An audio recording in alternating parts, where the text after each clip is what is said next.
Muy buenas tardes, bienvenidos a la Academia Mexicana de la Historia. Un gusto saludar a nuestro público que le da seguimiento a nuestro ciclo a 70 años del sufragio femenino en México, aproximaciones y personajes de su historia, coordinado por la doctora Gabriela Cano. Y pues esta es nuestra sesión 7, la final. Yo dejaré los micrófonos a nuestra coordinadora, la doctora Cano, para que nos presente nuestra ponente de esta tarde. Pues doctora, usted tiene la palabra. Muchas gracias y muy buenas tardes a el público que nos ha venido acompañando durante todas estas semanas en las que hemos tratado distintos aspectos de la todavía muy poco conocida historia del sufragio femenino en México. Y para esta sesión final tenemos una conferencia muy importante, muy interesante, de la doctora María Teresa Fernández Aceves, que nos acompaña desde Guadalajara, desde el estado de Jalisco. Y nos va a hacer una presentación como una conferencia como otras que ha habido en el ciclo, desde una perspectiva regional. Nos va a hablar sobre el sufragio femenino y las primeras diputadas en Jalisco. La doctora Fernández Aceves es doctora en historia por la Universidad de Illinois. Su especialidad es la historia de América Latina, la historia social europea y la historia de mujeres y género. Se desempeña como profesora e investigadora en Ciesas Occidente desde 2001. Su investigación se ha centrado principalmente en la historia social del trabajo, la historia de las mujeres y de género en México del siglo XX. También ha investigado historia de las emociones y archivos. Imparte y ha impartido seminarios de posgrado en Ciesas y en la Universidad de Guadalajara. Es miembro regular de la Academia Mexicana de Ciencias y del Sistema Nacional de Investigadores. Es autora de 19 artículos arbitrarios en su campo de especialidad. Vale la pena mencionar, entre otros, Imagine Communities, Women's History and the History of Gender in Mexico, publicado en Estados Unidos en 2007 en una revista especializada. También ha colaborado en 38 monografías colectivas sobre aspectos diversos de la cultura cívica de maestras, sobre la cultura laboral de las trabajadoras y participación política de las mujeres. Es autora del libro Mujeres en el Cambio Social en el Siglo XX Mexicano, publicado por Ciesas y Siglo XXI Editores. Este libro se puede conseguir ya sea para su compra o para consulta en bibliotecas. La obra ganó el premio Francisco Javier Clavijeiro, correspondiente a las áreas de Historia y Etnohistoria, en la categoría de Mejor Investigación en 2015. El premio, como quizá algunas personas sepan, lo otorga el Instituto Nacional de Antropología e Historia. La profesora Fernández Aceves fue editora junto con Carmen Ramos Escandón y Susi Porter del volumen Orden Social e Identidad de Género, México, siglos XIX y XX, publicado por Ciesas y la Universidad de Guadalajara. Con Susi Porter también editó el libro colectivo Género en la encrucijada de la historia social y cultural de México, publicada por Ciesas y el Colegio de Michoacán. Junto con Laura Machuca Gallegos, Julia Preciado Zamora y Salvador Sigüenza, editó el volumen Estado, Cultura y Sociedad, aportes del Ciesas en el campo histórico y antropológico. Trabaja actualmente en la investigación acerca de las emociones y sentimientos durante la Revolución Mexicana y los cambios en la vida cotidiana en el mundo del trabajo, en el espacio doméstico y en las familias durante los fuertes enfrentamientos entre constitucionalistas y villistas en Guadalajara entre finales de 1914 y 1915. Colabora en el proyecto titulado Gender, Health and the Afterlife of Colonialism, Engaging New Problematizations to Improve Maternal and Infant Survival.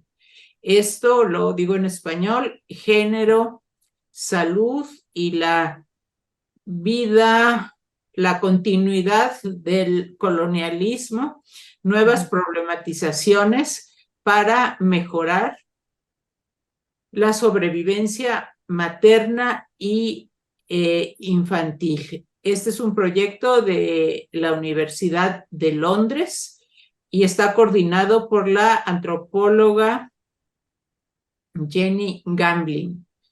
Coordina la profesora Fernández Aceves junto con la doctora Paulián, Ultreas Villagrana, el proyecto colectivo Historia del Voto Femenino en Jalisco, de la exclusión a la paridad electoral, y es un periodo muy extenso el que cubre de 1910 a 2023. Bueno, pues no me queda más que agradecerle muchísimo a la doctora Fernández Aceves el haber aceptado esta invitación para que con su conferencia sobre Jalisco, pues podamos cerrar este ciclo que nos ha mantenido pues muy atentas a lo largo de varias semanas.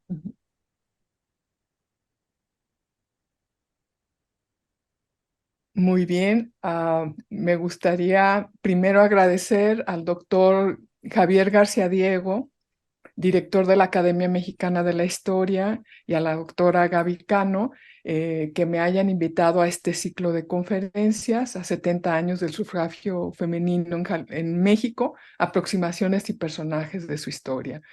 También agradezco al público que sigue la transmisión en Facebook y YouTube de la Academia Mexicana por su asistencia virtual. ¿Podrían poner, por favor, la primera y segunda diapositiva? Abordaron el voto femenino desde el siglo XIX, la discusión en el Congreso Constituyente, las experiencias regionales en Sonora, Veracruz, Baja California, y los debates de los gobiernos de Lázaro Cárdenas y Adolfo Ruiz Cortines. Concuerdo con lo que García Diego y Cano mencionaron en la primera conferencia y después en la conferencia de Gaby Cano, de que el reconocimiento del voto femenino en 1953 debe ser visto como un hito muy importante en la historia de la democracia mexicana. El tema de mi ponencia, el sufragio femenino y las primeras diputadas federales de Jalisco, nos remite a la lucha de diversas mujeres, organizaciones femeninas, a las posturas de partidos políticos, de presidentes de la República, caudillos revolucionarios, feministas, escritoras, periodistas, políticos intelectuales que escribieron argumentos a favor o en contra del reconocimiento del sufragio femenino a escala municipal, estatal y federal.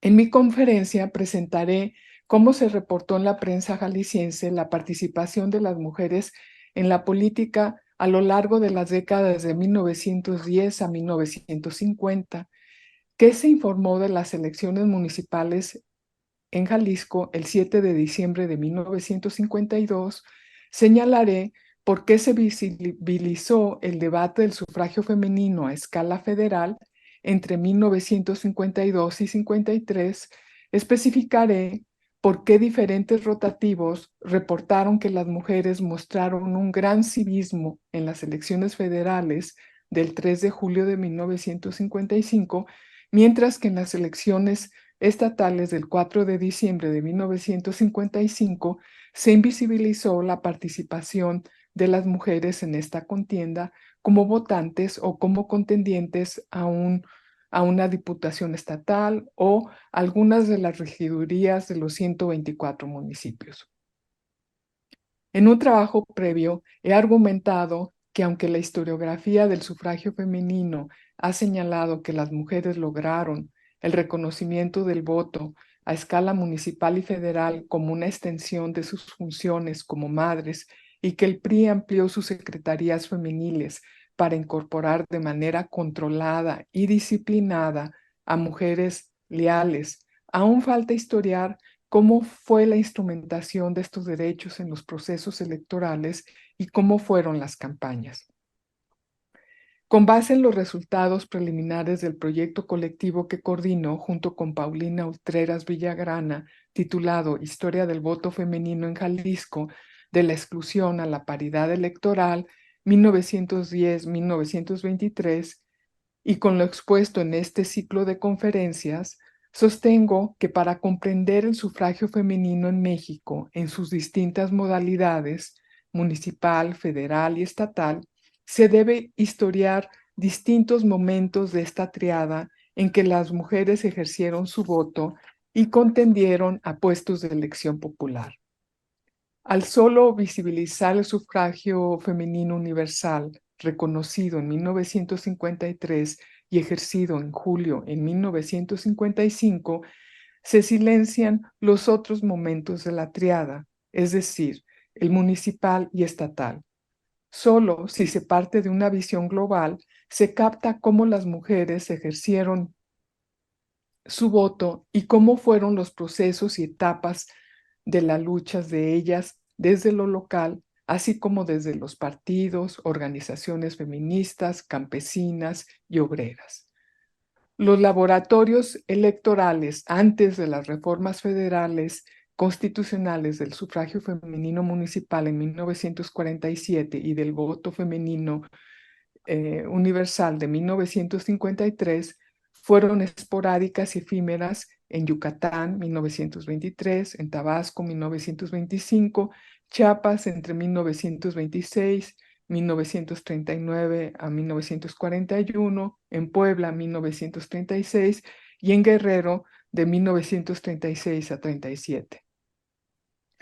Al reconstruir las experiencias locales, regionales y nacionales después de estas reformas constitucionales, podremos corroborar los argumentos de Gisela Sarenbeck y de Maxime Molyneux para el caso de México. La primera señala que no hubo un reconocimiento de la competencia desigual por los cargos entre hombres y mujeres, lo que llevó a desconocer las desventajas iniciales con que las mujeres entraron al juego electoral y a sostener que la mujer debía superarse por sus propios medios, alcanzando los puestos en función de sus méritos. Por otra parte, Molyneux va más allá de Sarenbeck al sostener que a pesar de que la igualdad jurídica era un modelo para seguir, cito, existía el riesgo de que los derechos de las mujeres simplemente se asimilaran a lo que en realidad era una norma masculina. Era una igualdad falsa, en el sentido de que al eliminar las diferencias pertinentes, como la maternidad, se daba por hecho un mismo terreno de juego para ambos sexos. Al tratar a las mujeres como hombres, la simple igualdad pasaba por alto las desigualdades de circunstancia y de oportunidad y podía tener el efecto perverso de reproducir la desigualdad mediante formas ocultas de discriminación. Termina cita. En este año, 2023, a escala regional en Jalisco, se celebran los 70 años de que entraron en funciones las primeras 6 regidoras electas en los municipios de Ahualulco de Mercado, Autlán, Guadalajara, Puerto Vallarta, San Martín Hidalgo y Tamazula de Gordiano. Las mujeres jaliscienses ejercieron por primera vez su voto municipal y contendieron a puestos de elección el 7 de diciembre de 1952. Asimismo, se conmemora a escala federal los 70 años de que la Cámara de Diputados hizo la declaratoria formal del reconocimiento del sufragio universal el 6 de octubre de 1953, reformando los artículos 34 y 115 constitucionales. Bueno, la siguiente diapositiva dice, en esta conferencia me gustaría introducir la complejidad de la historia del sufragio femenino con la nota periodística que escribió la maestra Rosalina Gutiérrez de la Liga Feminista de Guadalajara en el Jalisciense, diario del Partido Nacional Revolucionario, el 11 de mayo de 1933. El artículo se editó en un contexto que impulsaba una política de masas, reformas sociales, una reorganización de la política partidista y corporativa del Estado postrevolucionario y favorecía una amplia movilización de hombres y mujeres que pugnaban por sus derechos agrarios, laborales, políticos y sociales. El artículo de Gutiérrez, titulado Una voz femenina, organización femenina, se publicó en la sección Ideas, Crítica y Controversia. Ella reconocía que la mujer mexicana moderna era partidista del progreso, frecuentaba las bibliotecas, acudía a las universidades y se declaraba feminista. Había llegado a las oficinas, al arte y a la ciencia como profesionista. La mujer estudiaba y pensaba. Tenía un criterio propio y reflexionaba acerca de lo que significaba su participación en la contienda política. Gutiérrez sostuvo que la mujer moderna debía ser la compañera del hombre, no del macho, en todas sus actividades. El feminismo no trataba de implantar la superioridad de la mujer sobre el hombre. Por el contrario, el feminismo buscaba la igualdad de los derechos y el cumplimiento de las obligaciones respectivas en dos complementos que formaban la unidad. El feminismo pugnaba que a la mujer se le hiciera justicia, ya que había sido borrada de la aritmética universal para convertirla en una hembra analfabeta, esclavizada en todos los sentidos, moral, intelectual y materialmente. Consideraba que la participación de la mujer en la política requería de una preparación. Gutiérrez recapituló la experiencia de las feministas jaliscienses en el decenio de 1910 de la siguiente manera, y cito: No cabe duda que de las luchas feministas de antaño, especialmente las del estado de Jalisco, debemos sentirnos enormemente satisfechas porque vemos que la simiente que ha hecho muchos años sembramos de una manera exclusiva en el estado y a base de amarguras sin límites, de pruebas bastante duras que fueron para nosotras experiencias dolorosísimas, esta simiente, digo, ya ha germinado y muy pronto dará sus frutos. Compañeras de 1914-1918, que la justa satisfacción que ahora experimentamos sea una compensación de nuestras penas de ayer, cuando fue nuestro grupo el único baluarte del feminismo y el único blanco también de los opositores que sin consideración le arrojaban sus saetas emponzoñadas, porque en aquel tiempo se juzgaba como una vergüenza y hasta un escándalo que la mujer profesara ideas libres, por lo que nuestra humilde personalidad más de alguna vez se vio agredida a mano armada por los cobardes enemigos de nuestros ideales que nunca lograron hacernos retroceder. Termina cita. Gutiérrez concluyó su artículo alentando a las jóvenes que continuaran en la lucha por la liberación que ya habían iniciado otras mujeres. Pero ¿quién era Rosalina Gutiérrez? Los escasos indicios que he encontrado en la prensa jalisciense y en el Archivo Histórico de Jalisco me permiten reconstruir de manera escueta parte de su participación política y laboral. En 1917 intervino en los festejos cívicos del aniversario del 20 de noviembre, Colaboró en la Unión de Partidos de Obreros Liberales a favor de la candidatura del general Álvaro Obregón en 1919. En 1924 dirigió una escuela en Tlajomulco, Jalisco. En 1933 era la secretaria general de la Liga Feminista de Guadalajara, afiliada al Partido Nacional Revolucionario, cuyo lema era por la dignificación de la mujer, y cooperó en los eventos culturales y deportivos organizados por este partido. En 1934 le solicitó al gobernador Sebastián Allende lugares de gracia en la Escuela Politécnica y en la Escuela Amiga de la Obrera para familiares de su agrupación por la orfandad y miseria en que se encontraban. En 1935 dirigió el Centro Nocturno número 6 en la calle Garibaldi e impartió conferencias acerca de la importancia de las academias y centros municipales nocturnos que buscaban la alfabetización de hombres y mujeres de la clase trabajadora. En el tercer Congreso Nacional de Mujeres Obreras y Campesinas que se llevó a cabo en Guadalajara en septiembre de 1934, formó parte del comité electo de la sección femenil del PNR de Jalisco. En esa mesa directiva, ella fue la representante del partido ante el Departamento del Trabajo. En 1935 dirigió el periódico Iconoclasta, órgano del Centro Femenil Iconoclasta. Las dos siguientes diapositivas, por favor.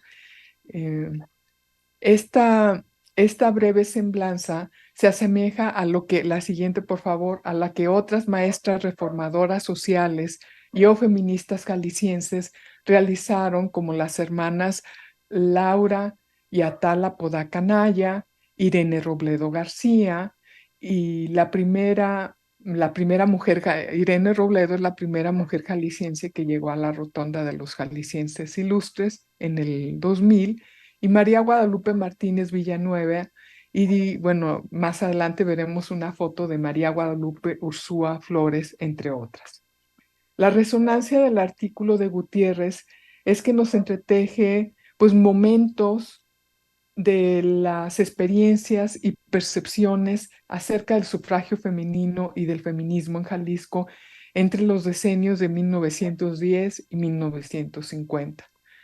Ustedes se preguntarán cuáles son esos momentos, quiénes fueron las mujeres jaliscienses que pugnaron por el sufragio femenino, qué hicieron, por qué y cómo lucharon, qué organizaciones crearon, contendieron para puestos de elección popular, cómo votaron las mujeres después de que se reconoció el sufragio femenino a escala municipal en 1947 y a nivel federal en 1953. La siguiente diapositiva.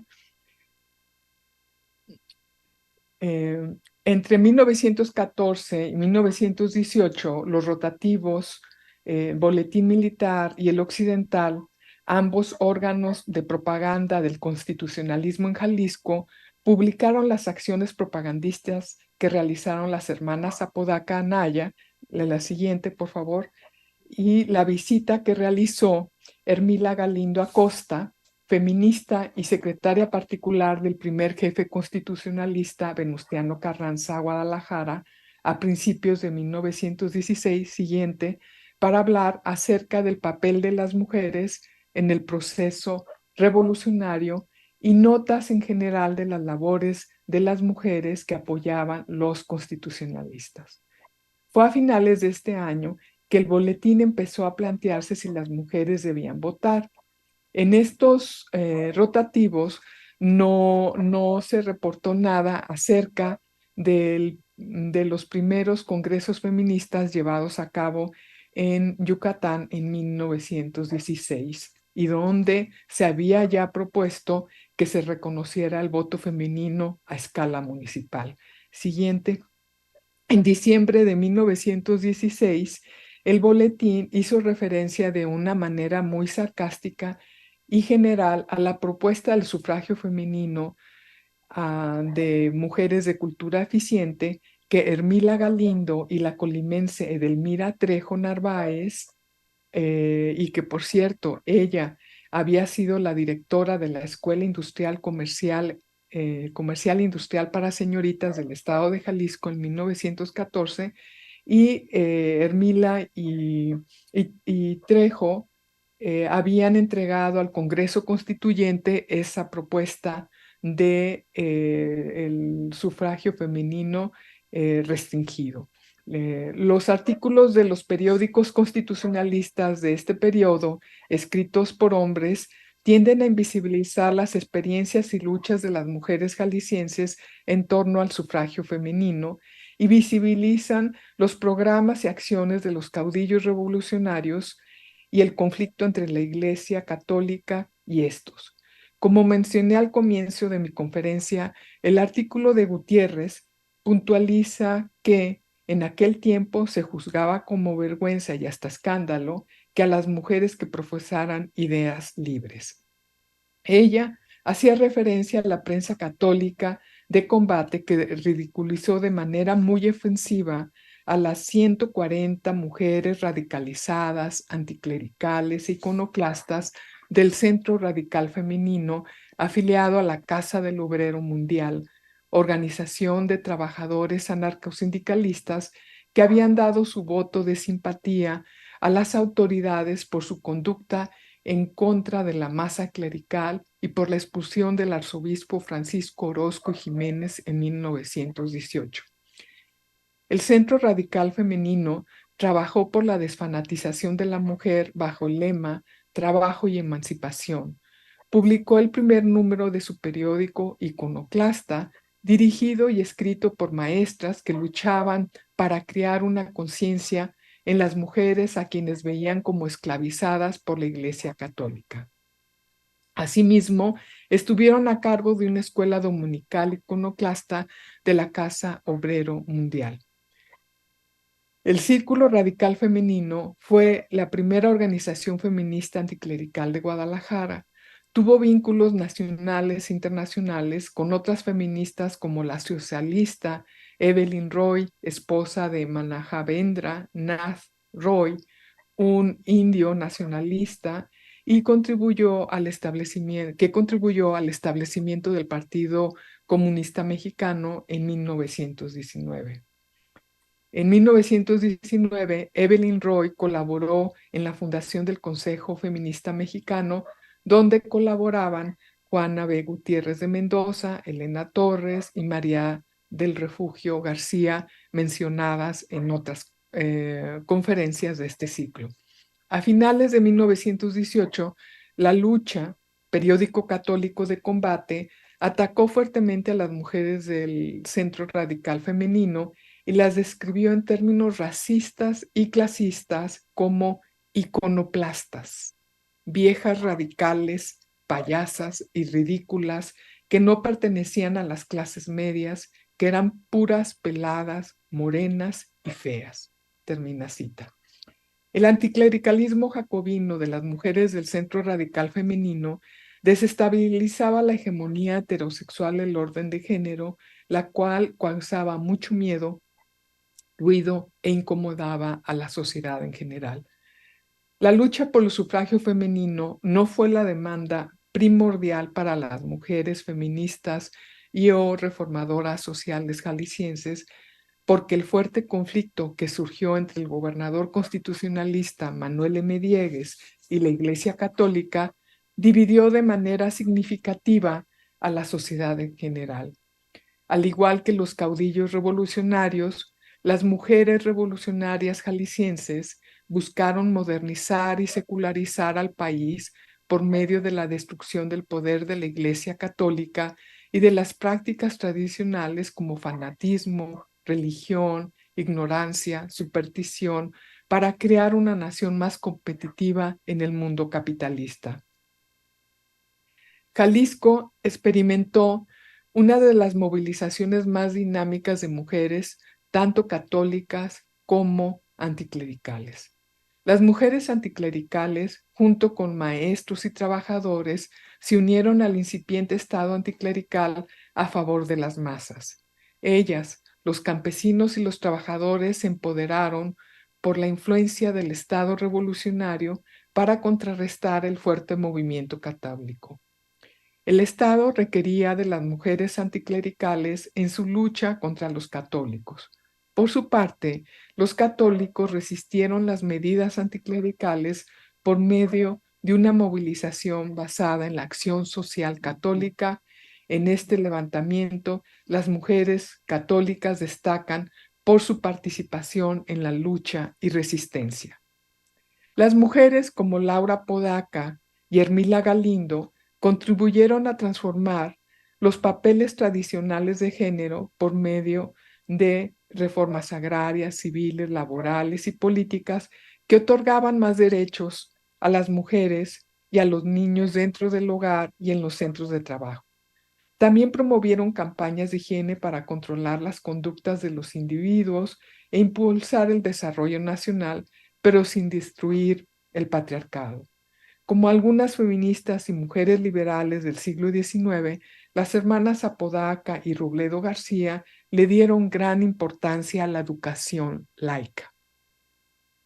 A diferencia de Hermila Galindo y otras feministas a favor del sufragio femenino entre las décadas de 1910 y 20, ellas se concentraron en la lucha por el derecho de las mujeres a la educación para su liberación. Para las hermanas Apodaca y Robledo García, esta estrategia pedagógica era más trascendental que la lucha por el sufragio. Esta postura podía ser liberadora porque empoderaba a los sujetos y permitía tomar decisiones independientes. Fue una idea revolucionaria y aún mantiene su vigencia, pero sus acciones y propuestas quedaron opacadas y olvidadas por los siguientes procesos. 1. El realce y difusión que se les dio a los programas de Diegues, pues por ser hombre era natural y propio que elaborara políticas revolucionarias anticlericales. En cambio, las maestras que apoyaron y transgredieron el orden social y de género no recibieron el mismo reconocimiento y fueron menos rememoradas. Segundo, en la exitosa y fuerte y masiva movilización católica de 1910 y 1918 y 1919 para derogar los decretos anticlericales en la Constitución de Jalisco, aparecieron las mujeres católicas como visibles actores colectivos. Las acciones de estas mujeres se recordaron en la memoria pública y se preservaron como una potencia conservadora latente que podía explotar e impedir la modernización de la nación. Siguiente. Del círculo radical femenino salieron, siguiente por favor, salieron líderes obreras, feministas y sufragistas como la maestra Guadalupe Martínez Villanueva y que estableció alianzas con la líder textil María Arcelia Díaz, quien tuvo un papel muy importante en la batalla contra los sindicatos y organizaciones católicas en las fábricas textiles por medio de la promoción de sindicatos rojos independientes en el decenio de 1920. En esta década, el círculo radical femenino ya no existía, pero Díaz y Martínez continuaron trabajando en organizaciones de mujeres como en el Centro Evolucionista de Mujeres de 1924, siguiente, y el Círculo Feminista de Occidente, que se estableció en 1927, e impulsaron el ideal de una mujer moderna y de una moral diferente a la católica. El Círculo Feminista fue un centro de alfabetización y politización para mujeres trabajadoras, esposas de trabajadores y ayudó a galleteras, mujeres en la industria nixtamal, zapateras, trabajadoras domésticas, costureras, entre otras. Y en su moral que buscaba que se otorgaran los derechos políticos, laborales, civiles a las mujeres, es decir, el derecho a tener un trabajo, un salario mínimo, de formar un sindicato, de mandar la igualdad en los centros de trabajo, como lo indicaba la Constitución de 1917. También en la década de 1930 impulsó el sufragio femenino y se unió al Frente Único Pro Derechos de la Mujer. En la década de 1930, como ya también se mencionó en la conferencia de Gaby Cano, pues se llevaron a cabo varios congresos feministas en México para discutir los derechos de mujeres y se escribieron argumentos a favor y en contra. La maestra Catalina Vizcaíno, directora de la Escuela Comercial e Industrial para Señoritas del Estado de Jalisco, asistió como oyente al primer congreso feminista que organizó la Liga Panamericana para la Elevación de las Mujeres en 1923. En esta reunión se apoyó la propuesta de, cito, que la única manera en que las mujeres podían estar seguras de que las leyes que proponían fueran ejecutadas era mediante el voto y ocupar puestos públicos. A pesar de que predominaban las ideas de que las mujeres eran elementos muy conservadores y que no tenían experiencia política, como ya mencioné, entre 1923 y 25 algunos gobernadores progresistas y anticlericales aprobaron el sufragio femenino a nivel municipal y estatal para contrarrestar la fuerte influencia de la Iglesia, y algunas mujeres fueron electas diputadas y regidora en Yucatán en 1923, en San Luis Potosí también en 1923, en Chiapas 1925 y Tabasco 1925. Pero estas políticas duraron muy poco por los cambios de gobernadores. Bueno, no entro a detalle de estos porque, bueno, ya fueron mencionados en otras conferencias, pero es importante señalar que el gobernador de Jalisco, José Guadalupe Zuno Hernández, consideró en reconocer el derecho para las mujeres como lo había aprobado Tomás Garrido Carnaval en Tabasco en 1925.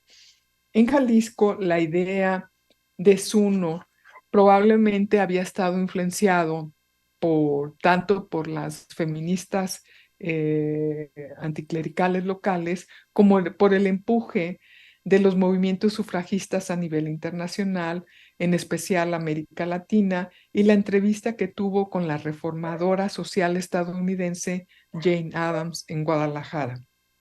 Pero esta propuesta no prosperó por el levantamiento armado provocado por la Cristiada entre 1926 y 1929.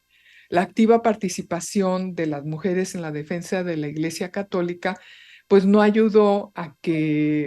favoreció a que se aprobara el sufragio femenino. El debate más intenso por el sufragio femenino en Jalisco se inició dentro del Partido Nacional Revolucionario y se expresó en el periódico El Jalisciense y estuvo principalmente ligado a la petición de crear la sección femenil a nivel estatal. Y se pensó, bueno, qué tipo de mujer debía dirigirla y la agenda política que debía incluirse, si era una de clase media o de la clase trabajadora. En 1931, la maestra Concepción Becerra hizo un llamado para que las mujeres pugnaran por sus derechos. Se basó en los principios del Partido Nacional Revolucionario para ayudar y estimular el acceso de la mujer mexicana en las actividades de la vida cívica.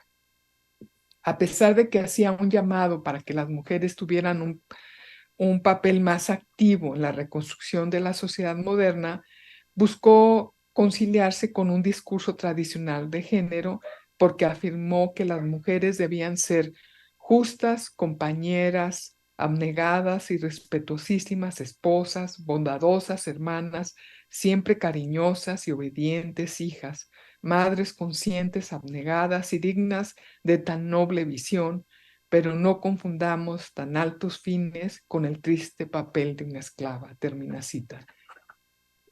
En concreto, Becerra pedía de manera sutil que el PNR de Jalisco creara una sección femenil.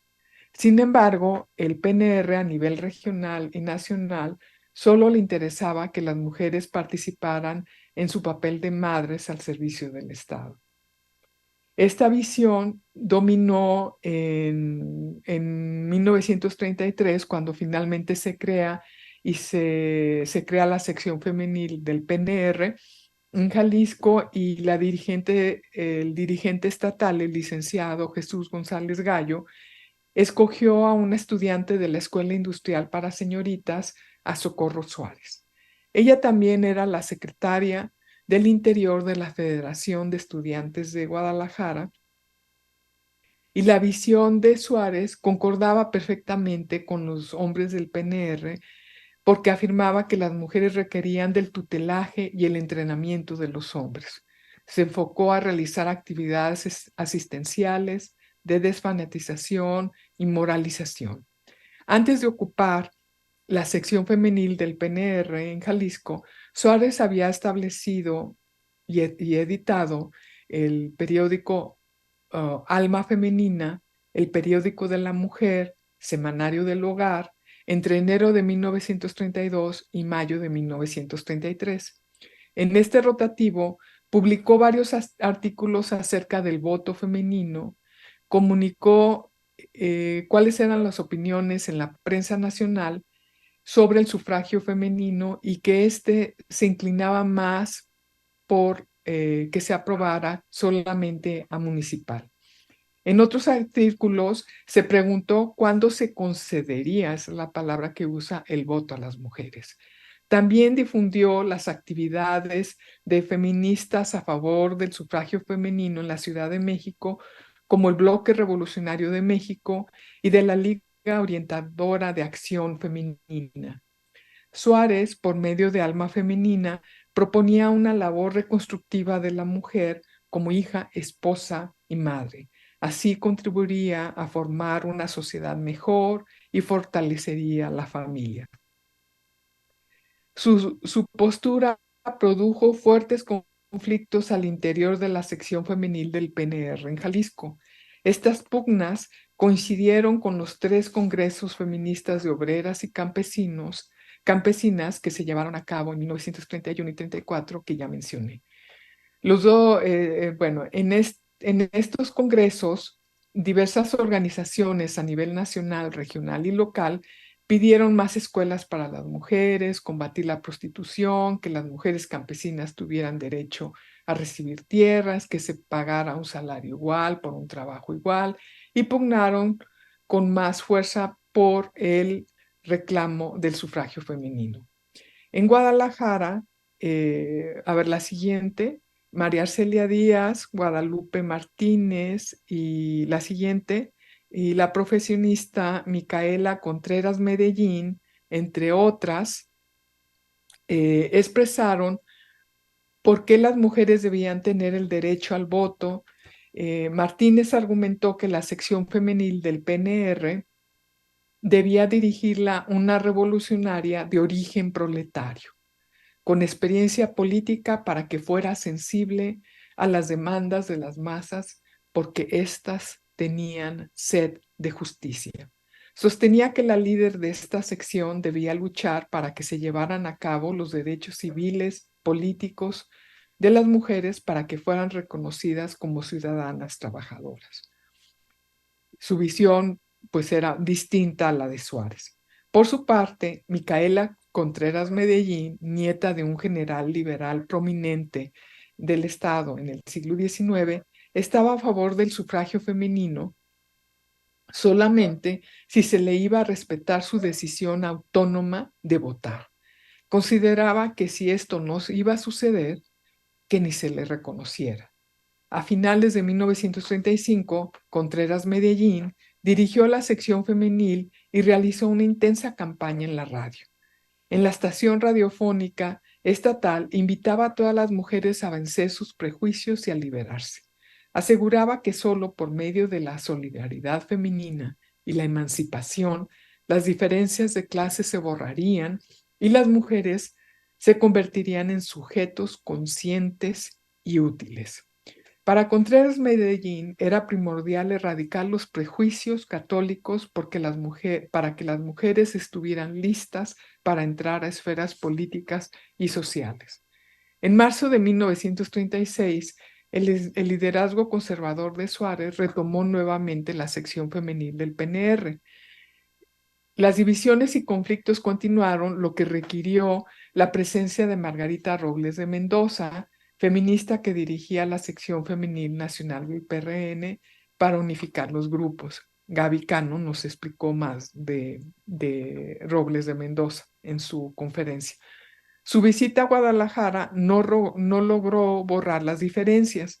El PNR estatal no elaboró una política a favor del voto femenino porque el gobernador callista, Everardo Topete, tenía una visión conservadora y reprimía movimientos autónomos combativos. En 1938, la sección femenil del PNR cambió su nombre a Acción Femenina y se concentró en una campaña enfocada en la alfabetización, desfanatización y antialcohólica.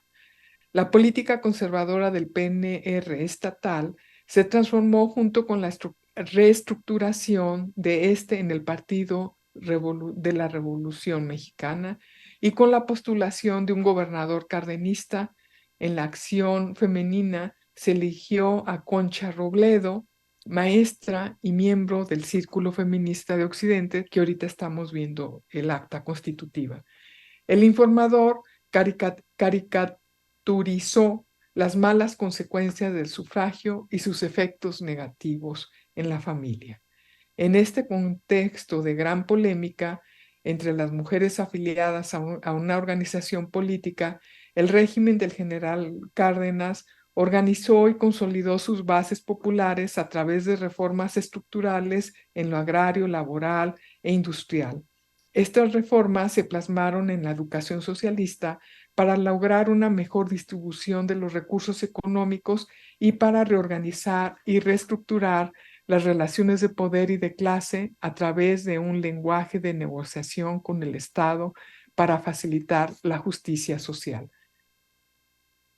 Y como ya se mencionó en las conferencias de Gaby Cano y Fernanda Núñez y Rosa María Espinoso, el movimiento sufragista a escala nacional lo lideraron las organizaciones del Frente Único Pro Derechos de la Mujer y dirigido por Cuca García y el Ateneo Mexicano de Mujeres, encabezado por Amalia Castillo de Ledón.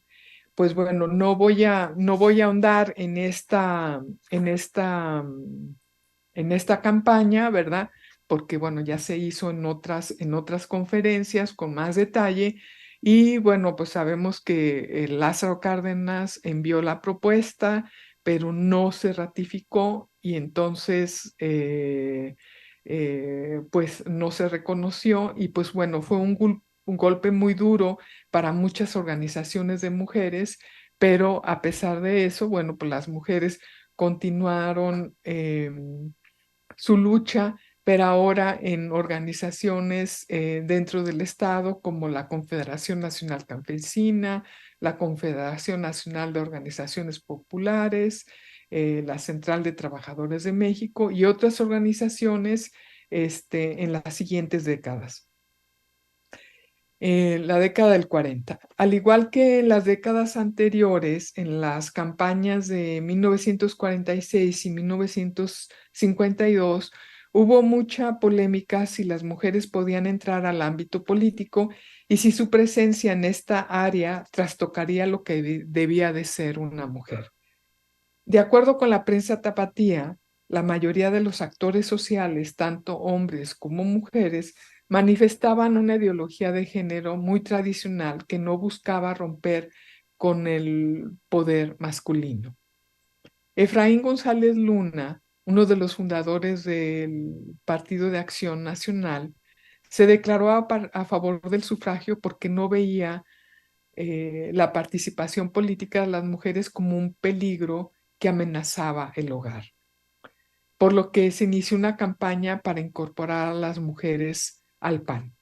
Afirmaron que esto no implicaría una desfeminización y abandono del hogar. Postura similar presentaba el Papa Pío XII al señalar que la misión de la mujer, además de la profesión de la fe, la caridad, era el recto uso de sus derechos políticos, es decir, que votara por los candidatos que respetaran los derechos de Dios y la religión. Las organizaciones católicas internacionales y nacionales concordaban con la postura del Papa Pío XII al demandar que no se excluyera a la mujer de la vida política. El presidente de la República, Miguel Alemán, diputados, senadores y líderes del PRI concordaban con la idea de que la participación de las mujeres en el municipio era muy similar al cuidado que requería la familia, el hogar y las labores asistenciales. Argumento ya esgrimido desde los primeros congresos feministas de 1916 y en las décadas de 1920 y 30. En este aspecto, reconocían que las mujeres tenían mucha experiencia, estimaban que la activa participación de las mujeres en la vida pública en el municipio no las pervertiría porque el municipio era como la casa. Además, pensaron que en esta vía permitiría preparar a la mujer a la vida pública y política. El 23 de diciembre de 1946, la Cámara de Diputados aprobó con 77 votos y 1 en contra la iniciativa presidencial de reforma del artículo 115.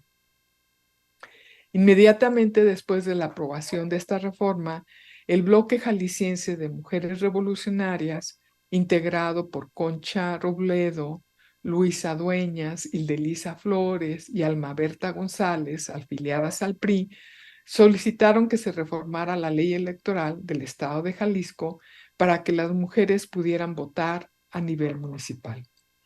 En Jalisco, el trámite legislativo se realizó en agosto de 1948 y se incorporó a la Constitución Estatal en septiembre de 1952. 48. Este punto lo desarrollaré más adelante. En contraste con el debate periodístico de la década del 30, en los decenios del 40 y 50 no participó ninguna mujer con afiliación política en los periódicos El Informador y El Occidental.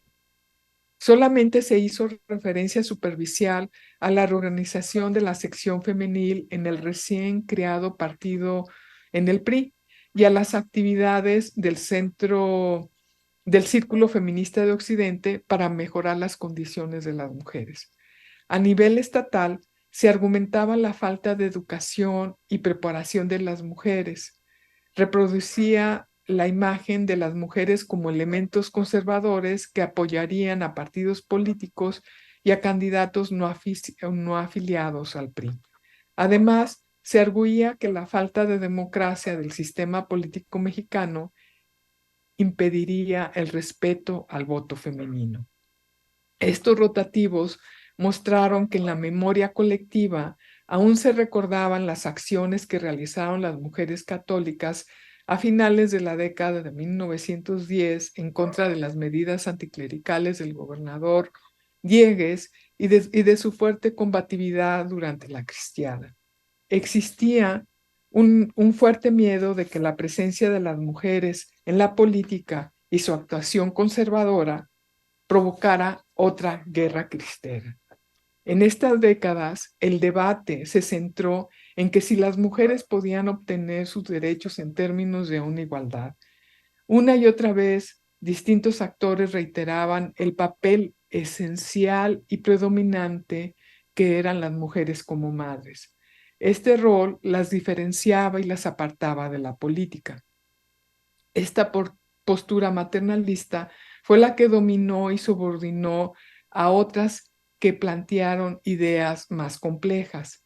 En los decenios de 1920 y 1930, las mujeres del Círculo Feminista de Occidente consideraban que las mujeres modernas no eran solo madres, sino también ciudadanas y trabajadoras, quienes debían ejercer sus derechos civiles, sociales y políticos, pero esta orientación la moderó Guadalupe Martínez en 1953, cuando era presidenta del Círculo Feminista de Occidente y dirigente de la sección femenil de la Federación de Trabajadores de Jalisco. Afirmó que la democracia mexicana estaba manca porque no se había hecho justicia social a las mujeres. Aseveró que si se les reconocía la ciudadanía política, las mujeres no buscarían un puesto político, solo se concentrarían a trabajar en cuestiones sociales y asistenciales a favor de trabajadoras y problemas sociales. Aunque el argumento maternalista y de la diferencia predominó en estas décadas, no llegó intacto para 1953. Entonces, esto es lo que también Gaby Cano nos habló en su conferencia, ¿no? Entonces, en Jalisco, el gobernador Agustín Yáñez planteaba que si las mujeres entraban a la política, era solo en su rol de madres y que su virtud moralizadora pararía la corrupción y fraudes electorales. Varios periodistas en El Informador señalaron que las verdaderas mujeres tenían una gran responsabilidad. Consideraban que si éstas entraban a la política para ganar puestos electorales, enriquecerse y colaborar en partidos no democráticos, como han hecho algunos líderes masculinos, ellas perderían su identidad de mujeres. Además, subrayaban que ya era tiempo de que se retiraran aquellas lideresas que habían colaborado en el partido oficial y en las líneas comunistas.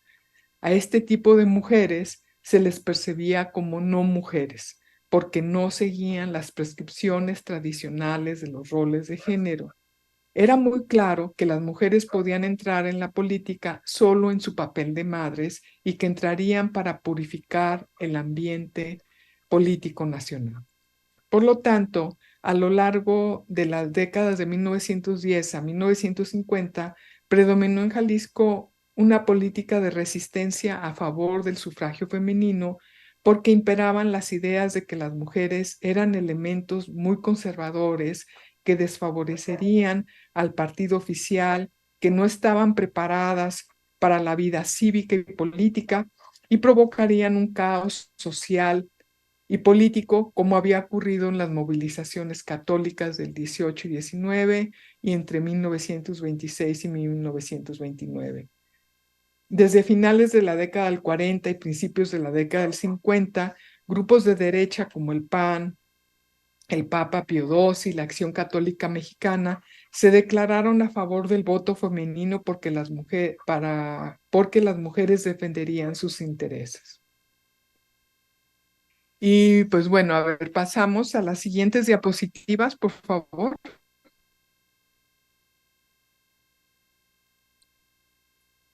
Bueno, estas son imágenes de quiénes eran las integrantes del Círculo Feminista de Occidente, que ya he mencionado, ¿verdad? Va en varias ocasiones, ¿verdad? Y el Círculo Feminista de Occidente, pues, seguía las imágenes, se inspiraba por estas imágenes de mujeres combativas como Luisa Michel, siguiente. También de Rosa Luxemburgo, siguiente, por favor. También de Alexandra Kollontai, siguiente, por favor. También, pues como era una organización de mujeres trabajadoras, pues era muy importante la revuelta de Haymarket en Chicago de 1889, donde viene la celebración del 1 de mayo. Siguiente, por favor. Y el Círculo Feminista de Occidente también en los 30 publica Femina Roja, y también pues allí hay artículos de María Arcelia Díaz, de Guadalupe Martínez, y también se declaran a favor de la educación socialista, a favor del sufragio femenino, a favor de los derechos de la clase trabajadora y por supuesto de las mujeres trabajadoras. Siguiente, por favor.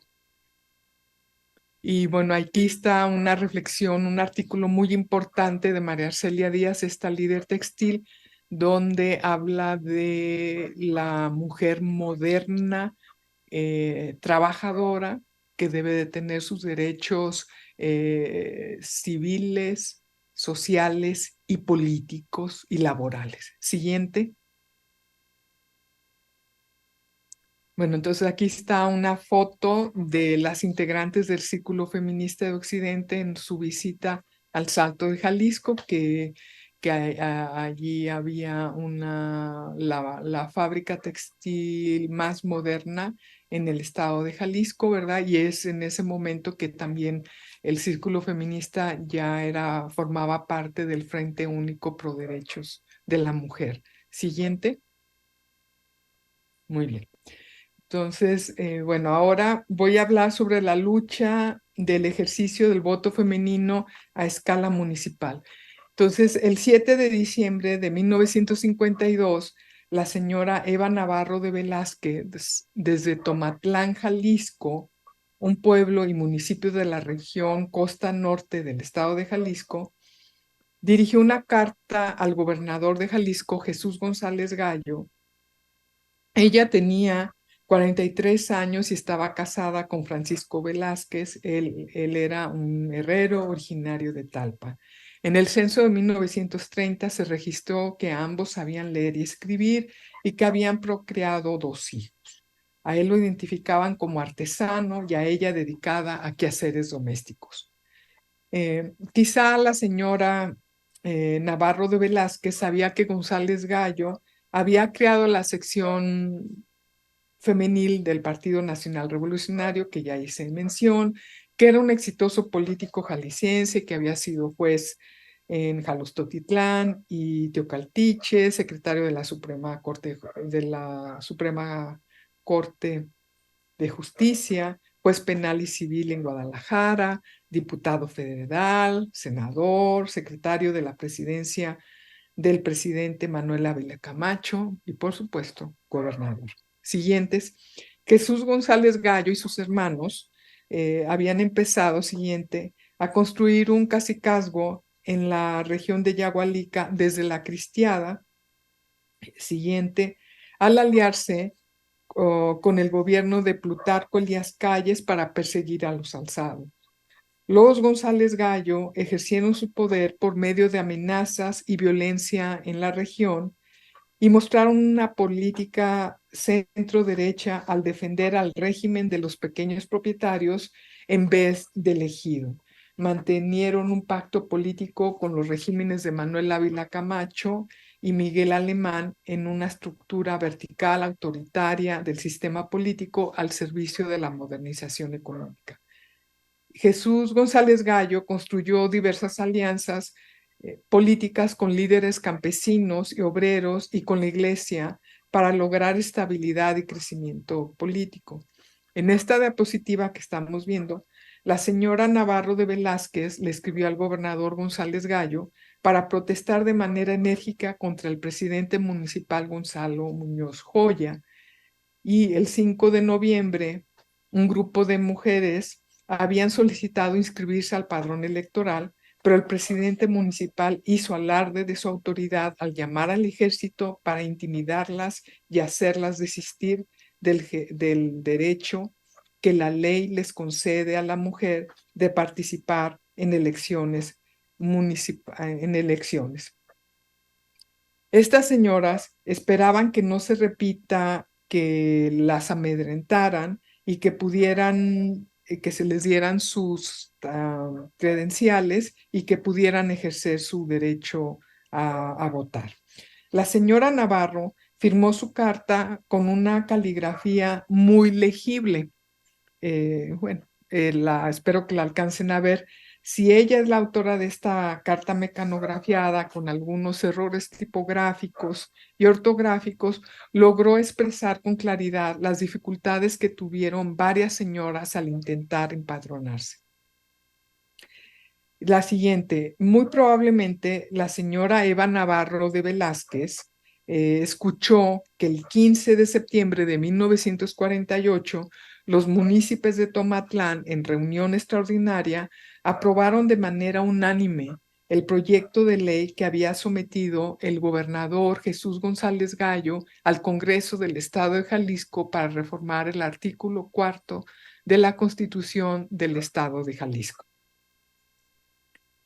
Y estos municipios pues aprobaron en su totalidad esta propuesta del gobernador. Siguiente. Y entonces aprobaron la siguiente, lo aprobaron por unanimidad, esta propuesta, y la propuesta del gobernador pues se basaba con esta reforma que ya hice mención de la Constitución Política de los Estados Unidos Mexicanos, donde se enmendó el sufragio femenino a escala municipal y que quedaba textualmente así: en las elecciones municipales participarán las mujeres en igualdad de condición de los varones con el derecho a votar y ser votadas. Siguiente, por favor. Y en la Constitución Política del Estado de Jalisco, esta enmienda quedó así: las mujeres participarán en las elecciones municipales de acuerdo con la facultad que les otorga la fracción primera del artículo 115 de la Constitución General de la República. Siguiente. Entonces, esta enmienda también conllevó reformas en la ley electoral del Estado de Jalisco en 1948.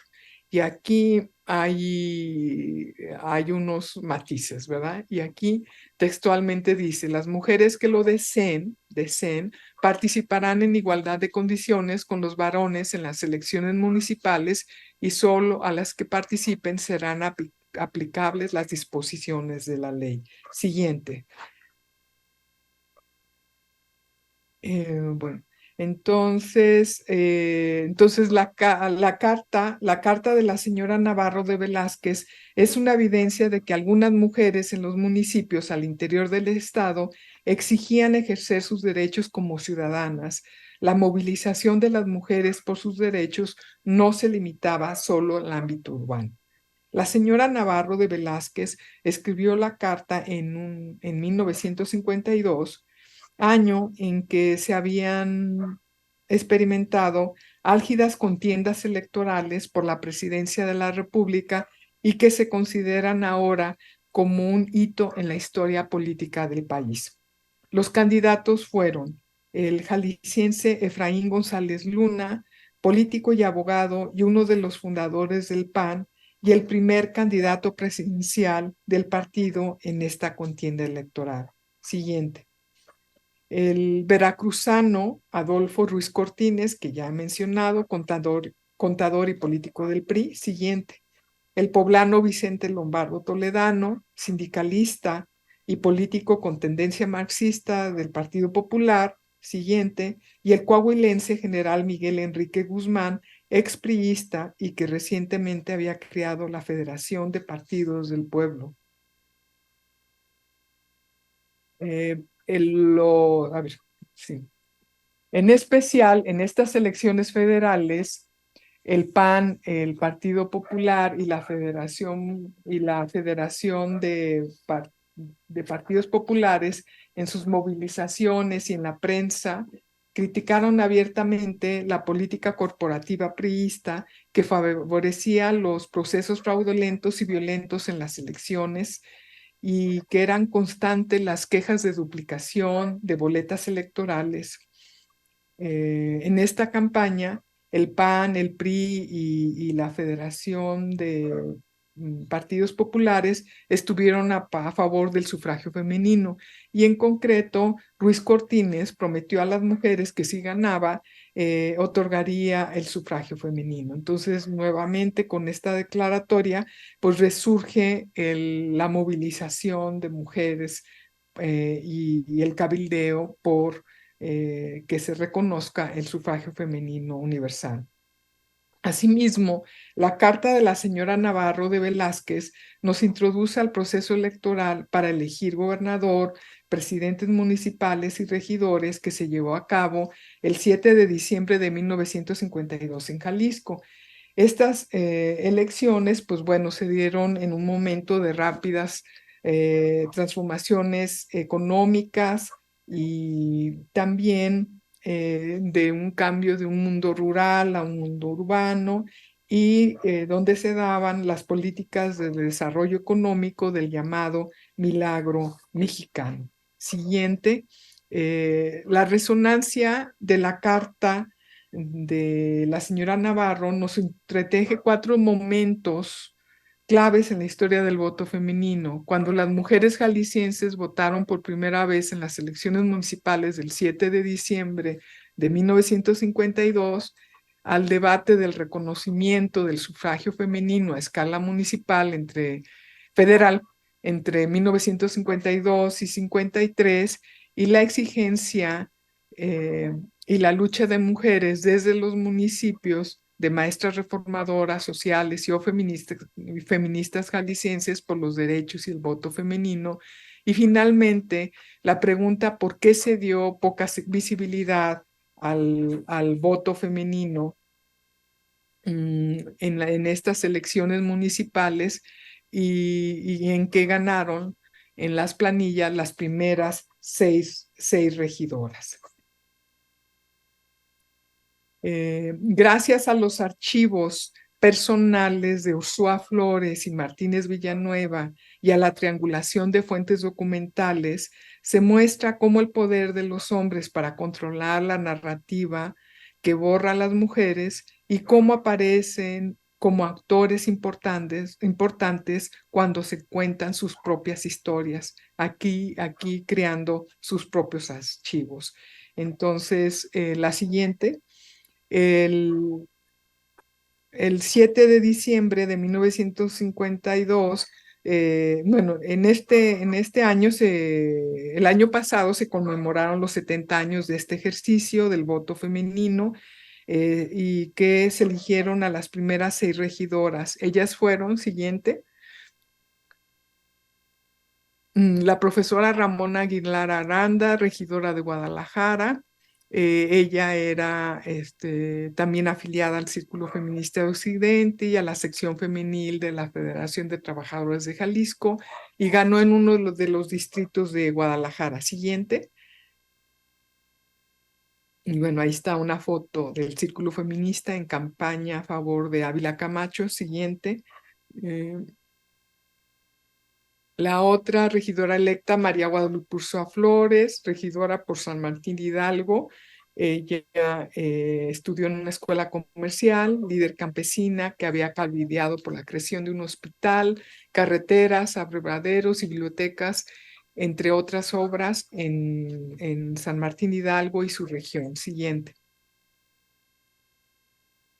La otra regidora es Lucía Díaz, regidora de Agualuco de Mercado. De algunas mujeres no sabemos, no se ha podido obtener más información de ellas. La siguiente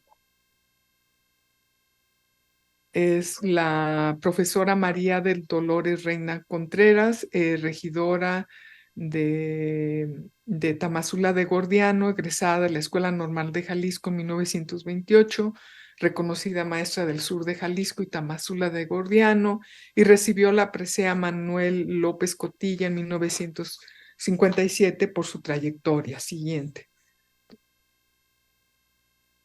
La profesora Teresa Barba Palomera, regidora de Puerto Vallarta, maestra, directora, inspectora de escuela en Puerto Vallarta, participó en el CENTE, luchadora social y después diputada estatal por el distrito de Mascota entre 1959 y 1962.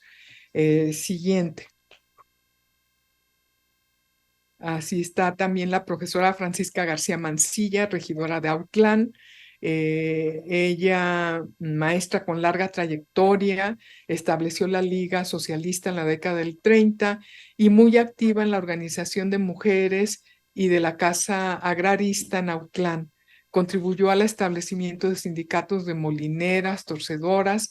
Recibió la medalla Ignacio Manuel Altamirano en 1967 por el presidente Díaz Ordaz. Siguiente.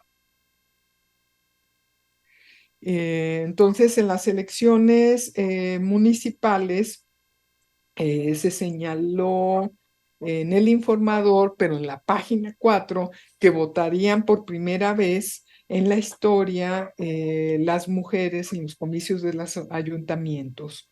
Después de las elecciones, este periódico calificó las elecciones que se llevaron a cabo con calma y que en algunas casillas hubo diferencias provocadas por el PAN, y se puntualizó que las mujeres por fin votaron en la historia de Jalisco y que en muchas casillas las mujeres iban acompañadas por sus hijas y en ocasiones por sus maridos.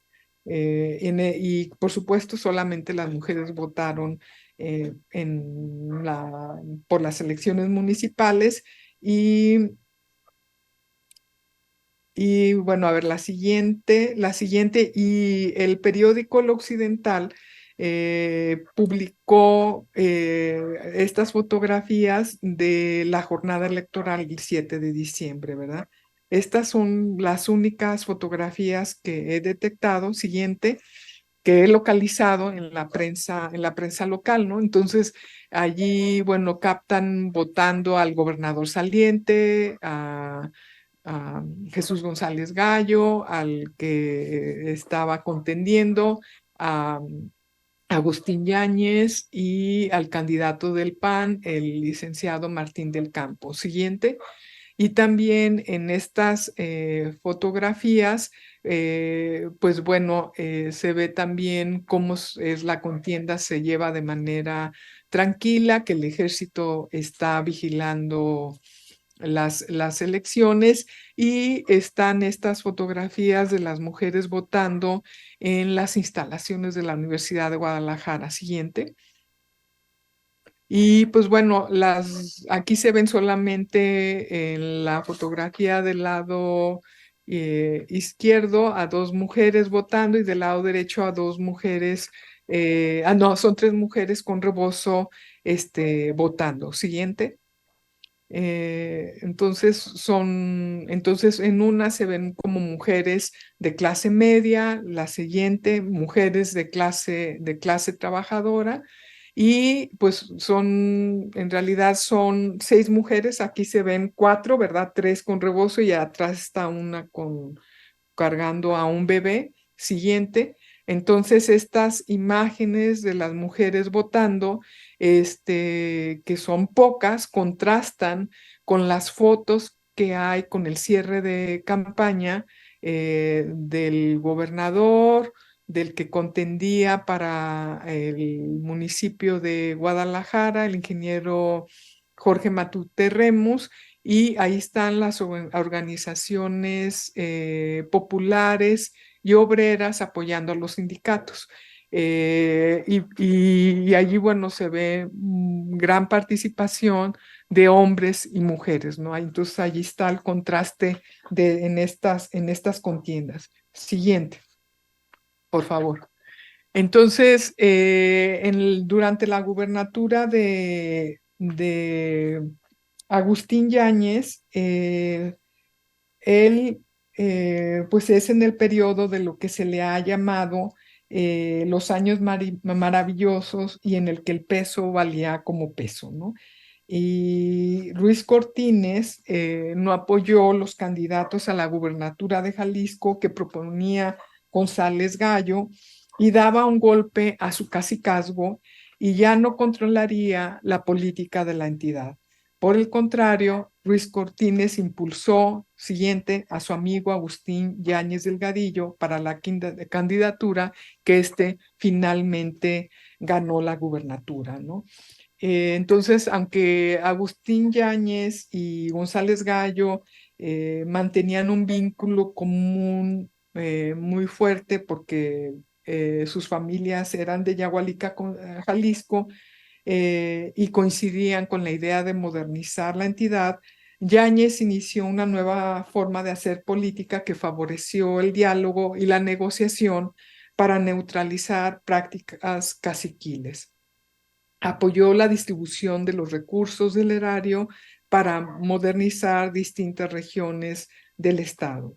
También Yáñez, siguiente, convocó a regidoras y regidores de los 124 municipios al primer Congreso de Ayuntamientos para que discutieran acerca de los diversos problemas que afrontaban y proponer soluciones.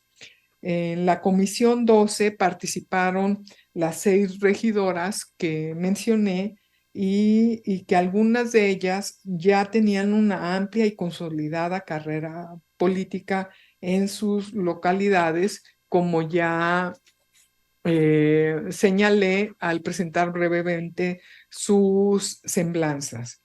En el Congreso del Ayuntamiento, ellas proponían que los ayuntamientos apoyaran que estudiara alguna mujer de su ayuntamiento la carrera de trabajo social en la recién creada carrera de trabajo social en la Universidad de Guadalajara para que hicieran propuestas muy concretas de cómo solucionar los problemas de las mujeres y que se castigara a los burladores de la mujer, que se diera servicio sanitario a las mujeres dedicadas a la prostitución y que se mejorara la educación de la vida cívica, y proponían pues que sí, que cada municipio apoyara a las mujeres para que se capacitaran. Siguiente.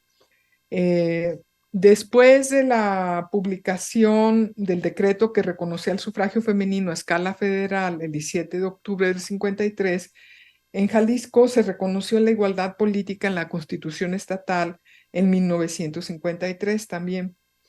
Las mujeres mexicanas votaron por primera vez en las elecciones federales de 1955 y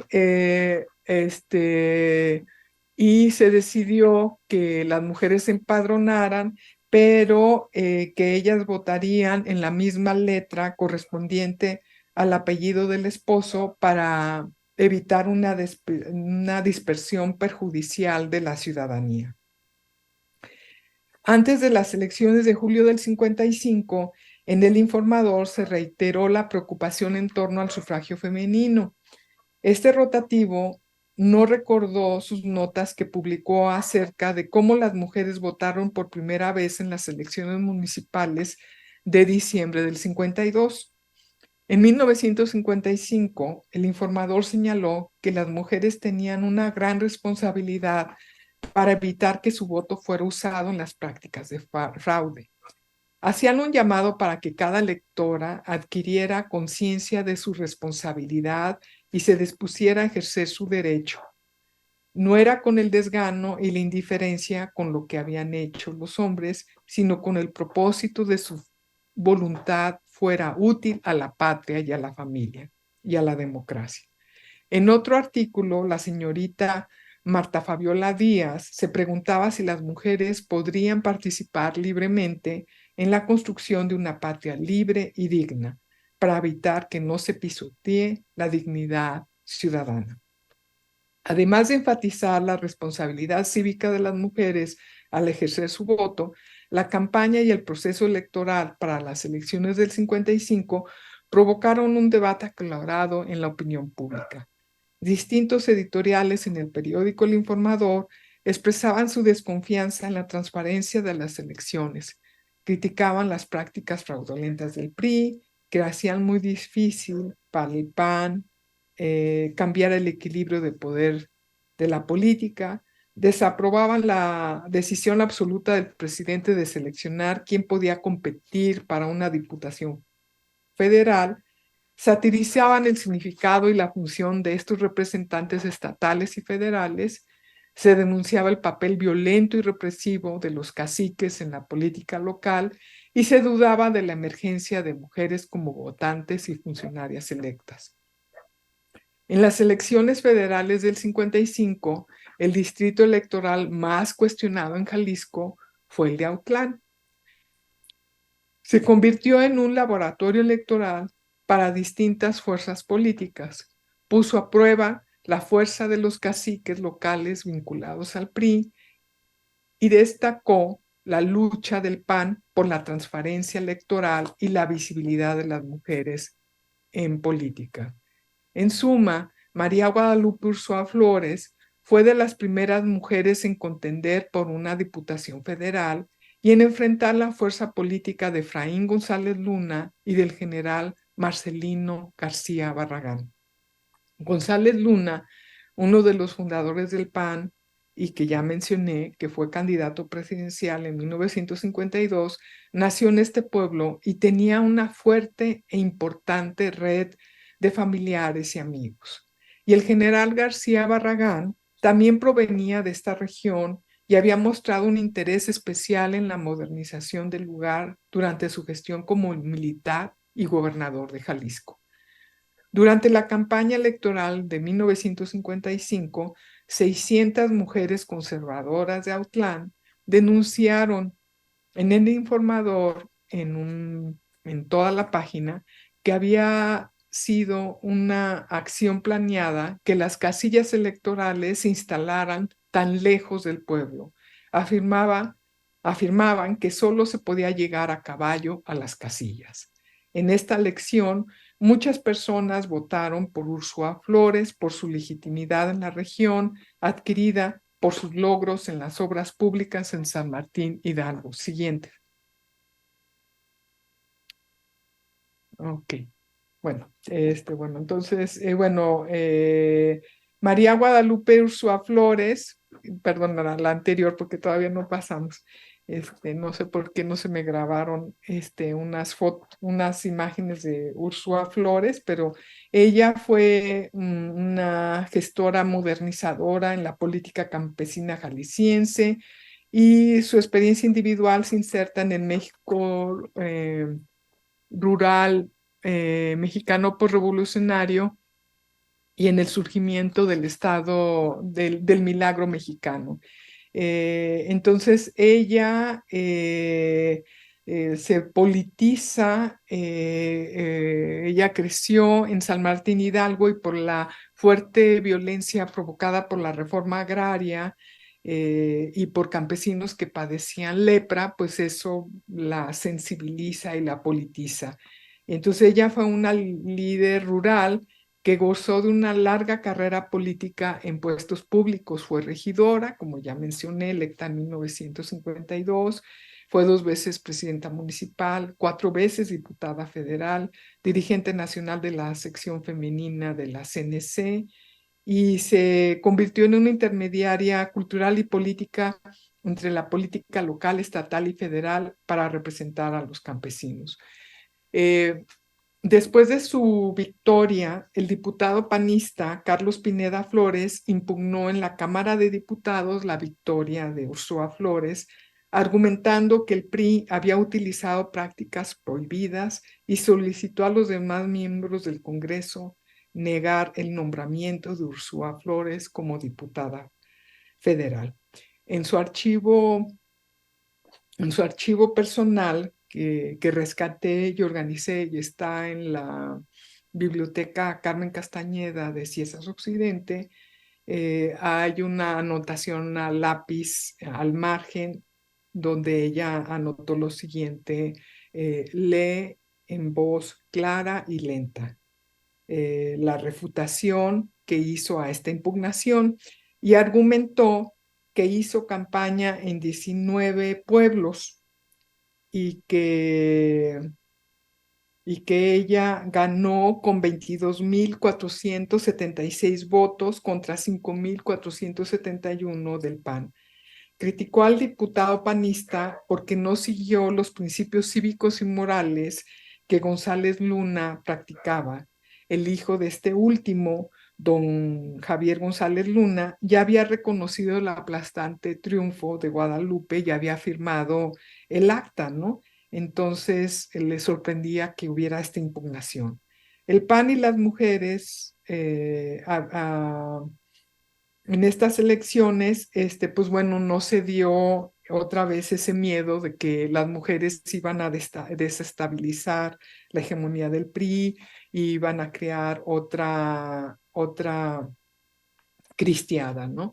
Entonces, en estos comicios federales del 3 de julio del 55, el informador aseveró que las mujeres influyeron para que no hubiera curules regaladas, votaron con alto civismo y las mujeres votaron sobre todo por el PRI y 4 mujeres de este partido fueron elegidas como diputadas federales. Y ellas fueron Marcelina Galindo Arce para Chiapas, María Guadalupe Ursúa Flores por Jalisco, Albertina Ezeta Remedios por el Estado de México y Margarita García Flores por Nuevo León. Asimismo, la prensa indicó que no hubo desorden en todo Jalisco en las elecciones intermedias, solo hubo pocos actos de violencia en otras entidades del país. Bueno, ahora sí pasamos a las elecciones estatales y municipales de diciembre de 1955.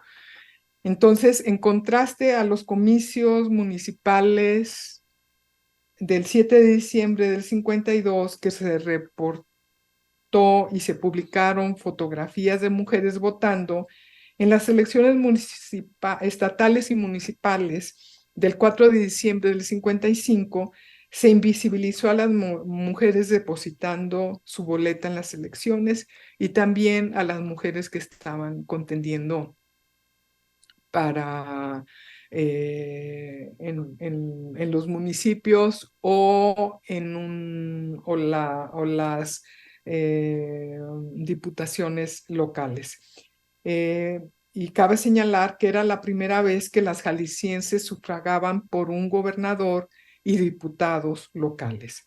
El informador solo visibilizó a las mujeres priistas que publicaron un desplegado apoyando al gobernador Agustín Yáñez y al presidente Adolfo Ruiz Cortines y desaprobaron las fuertes críticas que hacían la prensa local, Efraín González Luna y panistas por las prácticas fraudulentas del PRI en los comicios. Siguiente.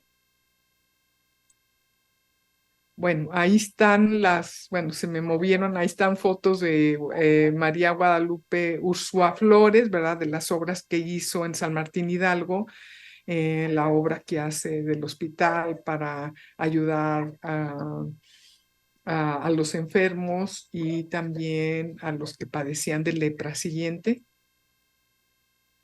Y bueno, ahí está una foto de ella ya como diputada electa afuera del Congreso de la Unión. Siguiente. Y bueno, estas son una foto familiar. Ella es una que está en la segunda fila del lado izquierdo, ¿verdad? Siguiente. Bueno, ahí está Guadalupe Ursúa de joven, ¿verdad? En su juventud. Siguiente.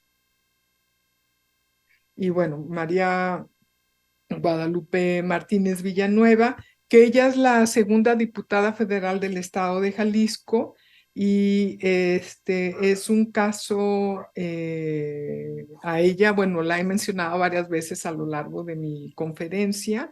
Nació en 1906 y murió en 2002, casi, bueno, casi, pues mucho más de 90 años y bueno, por su larga vida y su larga trayectoria política, pues también a través de ella podemos entender cómo se construyó se construyó la política y los diferentes momentos que va viviendo la democracia en México, ¿no? Entonces, ella viene de una familia con tintes liberales de clase trabajadora y también con influencia narcosindicalista, y ella cambia esta visión anarcosindicalista a una política corporativa. Y, a ver, siguiente. Y ella, pues bueno, aquí está ella en una representación viviente en la Casa del Obrero Mundial, el sufragio efectivo, no reelección, ¿verdad? Que le gustaba mucho a su papá hacer estas representaciones vivientes y ella está representando a la patria y a su hermano el pueblo, ¿verdad? Siguiente. Entonces, bueno, ella formó parte de la mesa directiva del Círculo Feminista de Occidente. Allí está, ella está en el centro. Siguiente. Entonces ella, de ser muy combativa en la década de finales de las décadas del 10, del 20 y 30 a favor del sufragio y por la autonomía de las mujeres, al casarse con el líder sindical Eleodoro Hernández Loza, y ellos van a crear un cacicazgo sindical en la Federación de Trabajadores de Jalisco, y modera su discurso de autonomía de mujeres. Y a ver, siguiente. Y entonces ella, pues, es una mujer que desde niña su papá la llevaba a los mítines de la Casa del Obrero Mundial, como ya vimos en una de las imágenes, ¿verdad? Entonces ella no es una mujer que entra a la política por ser la esposa, compañera de un político, de un líder sindical, sino ella entra activamente desde niña y joven, ¿no? Entonces, este mural que está en la Federación, bueno, no está en la Federación, está en el Departamento del Trabajo, en Jalisco, no está en la Federación de Trabajadores, pero capta que ella está en el centro, mediando con los dos líderes más importantes de Jalisco, el de la Confederación Regional Obrera, la CROC, y en la derecha el de la Federación de Trabajadores de Jalisco, Eleodoro Hernández Loza, ¿no? Ella era la que logró la negociación y era la que mediaba, y bueno, fue alguien muy, muy importante, ¿no? Siguiente.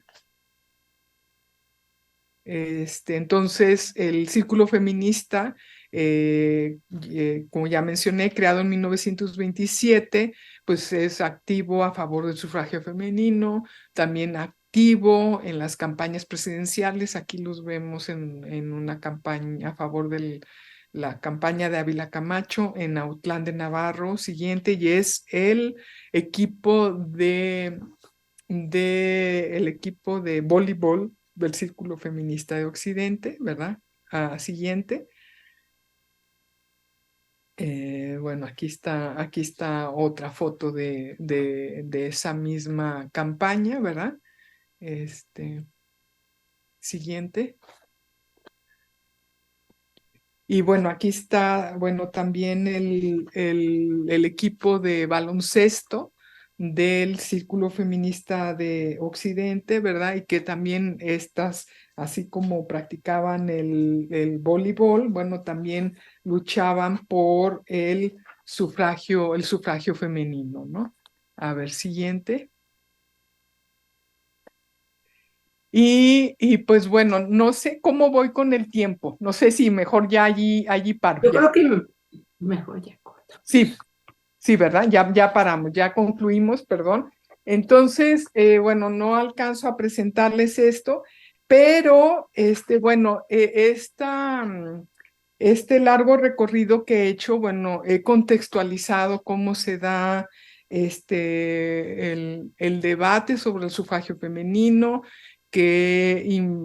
la gran resistencia que hubo, pero a pesar de eso hubo feministas a favor del voto desde la década del 10, 20, 30, 40 y 50, y que los casos de las primeras regidoras electas, las primeras 6 regidoras electas y las 2 primeras diputadas federales electas y la estatal, nos ayudan a detallar la presencia de las mujeres en la esfera pública y a identificar las distintas etapas de participación política, su visibilización en espacios públicos a principios del siglo XX, su colaboración en la creación de organizaciones cívicas, educativas, feministas, liberales, laborales y políticas vinculadas al surgimiento de movimientos agrarios, feministas y obreros para pugnar por la ampliación de derechos civiles, políticos y sociales para las mujeres, su integración a los partidos políticos en su mesa directiva y en las secciones femeniles, campesinas y obreras, y su participación en procesos electorales, su nominación para puestos de elección popular y ser finalmente elegidas, y su desempeño como cacicas, contestatarias o gestoras. Muchas gracias.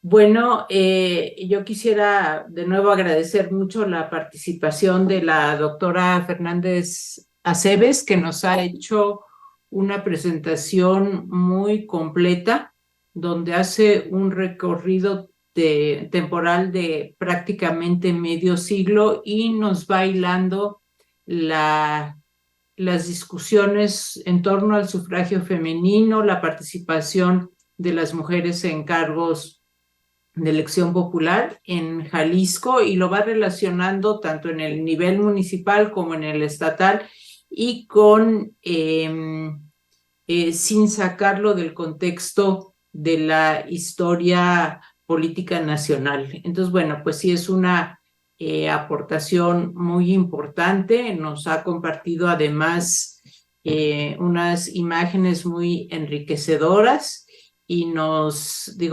la presentación abarca desde pues la Casa del Obrero Mundial, desde la Revolución Mexicana, el constitucionalismo. Después toca el periodo de los así llamados laboratorios de la Revolución, donde los gobiernos estatales radicales llegaron a proponer el sufragio femenino, y nos hace también una presentación sobre los años 30.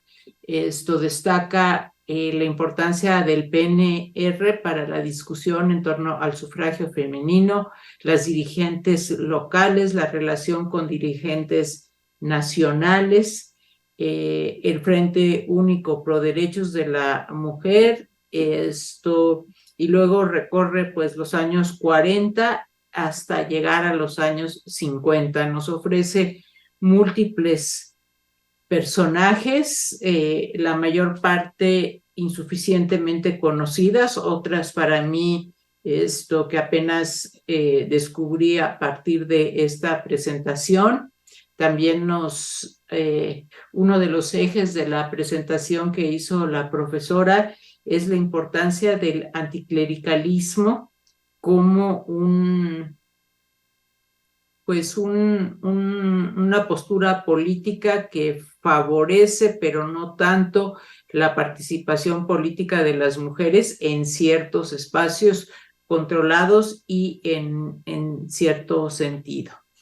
La presentación tomó en cuenta sobre todo prensa, pero no solo materiales hemerográficos, sino también está sustentada en documentos de archivo personal, principalmente de archivo del Estado, lo que le da una gran riqueza a la información, y que pues sí nos muestra cómo esto de la historia del sufragio femenino, que podrías pensarse que es un tema muy acotado, muy restringido, que tiene muchas dimensiones, y que cada investigadora, cada investigador puede abordarlo de acuerdo a sus intereses, a sus preocupaciones, a otros temas de la historia política, social, económica y cultural, y que no se trataría de decir, bueno, pues ya vamos recorriendo las regiones y ya acabamos con la historia del sufragio femenino, sino que se pueden, como lo hace la profesora, va engarzando múltiples temas para darnos esta imagen tan compleja de la discusión en torno al sufragio femenino y la participación pues de muchas mujeres políticas con distintas trayectorias, con participación en organizaciones campesinas, en organizaciones obreras, en organizaciones de mujeres, feministas, en el estado de Jalisco. Con esta conferencia, pues que abarca tantos temas y un periodo tan extenso, creo que es muy adecuada, cumple perfectamente el propósito de darle un cierre al ciclo, no para terminar con el tema, sino para apuntar con muchas líneas de investigación, con el material de archivo tan solo del estado de Jalisco, que la doctora Fernández Aceves conoce muy a fondo, y pues nos muestra el universo de material, de preguntas, de líneas de investigación que tienen que ver con el sufragio femenino. También nos muestra la postura de la Iglesia Católica, de los partidos políticos en torno a este tema, pues que recorre con el siglo XX. Ya para otra ocasión nos podrá dar la segunda parte de 55 hasta el periodo que está estudiando. No sé si tenemos alguna pregunta, algún comentario del público. Si no, pues no me queda más que preguntarle a la doctora Fernández Aceves si ella quisiera hacer otra aportación, otro comentario, y ya a manera de cierre. Aquí ya tenemos una pregunta antes de ir al cierre. No, creo que por el momento, como tú dijiste, yo creo que se queda para la segunda, ¿no? Para no abusar, ¿no? Porque creo que tanto a ti como a los colegas que participaron en esta conferencia, pues bueno, como tú bien lo dices, o sea, te vas metiendo al tema y ves la complejidad y la riqueza del tema, ¿no? Entonces, pues bueno, pues Pues aquí hay una pregunta. Entonces, dice, ¿se nota la participación? Es un comentario, pregunta de Raquel Díaz, que nos dice, ¿se nota la participación de las maestras en la actividad política en pro de la mujer en Jalisco? ¿Podría ahondar en esto un poco más? Es la sí, participación de las maestras. ajá, sí, sí, las maestras efectivamente en la primera etapa, pues así de las décadas del 10 hasta, a ver, ¿qué será? Hasta como gran parte de la década del 70, son maestras las que están afiliadas a estas organizaciones, y son las que van a estar contendiendo a puestos de elección popular. La mayoría de las mujeres electas como regidoras o presidentas municipales o vicepresidentas, que hubo vicepresidentas de 1956, creo que hasta 1979, o sea, hubo un periodo que también se elegían vicepresidentas,